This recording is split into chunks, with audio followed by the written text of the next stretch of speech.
The water crisis in poor countries is a crisis that costs lives, it deprives people of their dignity, it forces women into arduous labour, it keeps children out of school. And that's why we're arguing in the report that if the world is serious about the Millennium Development Goals, they've got to get the story right on water.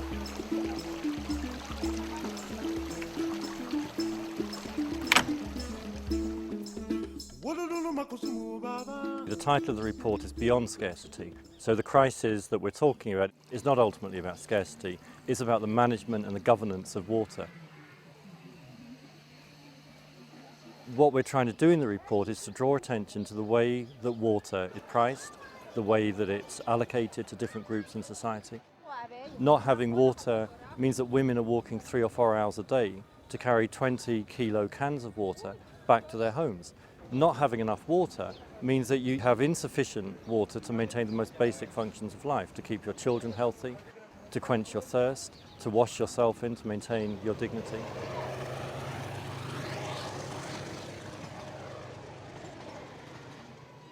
There are over 2 billion people in the world who don't have access to sanitation. But actually, it wasn't really till I stood here that I understood what that means.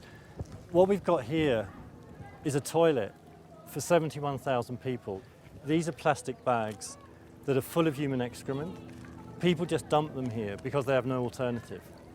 When it rains, this whole hillside of human excrement and plastic bags floods, come straight down this hill into this residential area down here. And even worse than that, what you've got here is the main water pipe, which is serving the whole slum.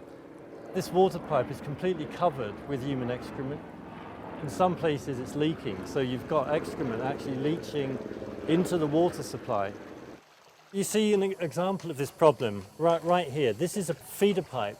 This water that's full of human excrement, and it's being sucked into this pipe right here where you can see it leaking.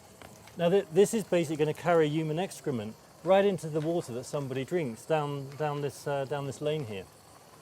And that really helps to explain why you've got such high death rates in this slum.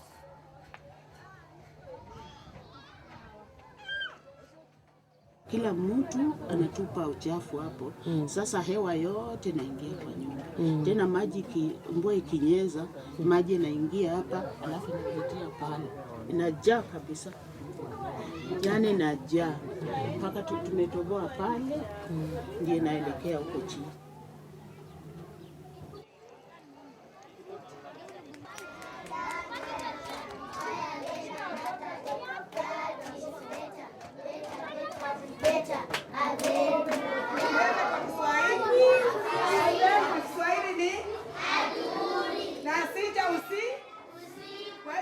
We were just told by one of the teachers that it's not unusual for 10, in a class of 26 children, it's not unusual for 10 of them to be absent because of problems with diarrhea.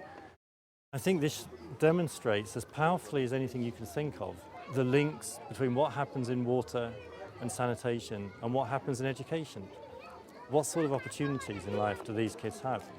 And it's an example of how unless you can get this right, you're not going to get what happens in the school right.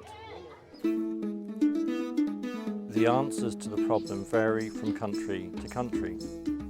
We argue that really there's a 3-step approach. First, the governments need to institute water as a basic human right, and they need to mean it. That means you don't just put it in the constitution. Everybody should have an entitlement to at least 20 litres of water a day. In the case of poor people who can't afford to pay, that water should be free. Secondly, the international donor community needs to do much more. And thirdly, we argue that we need a global action plan for water. Water is not on the G8 agenda in a credible and serious way. If the world is serious about tackling the water crisis, we need international partnerships to come up with the solutions.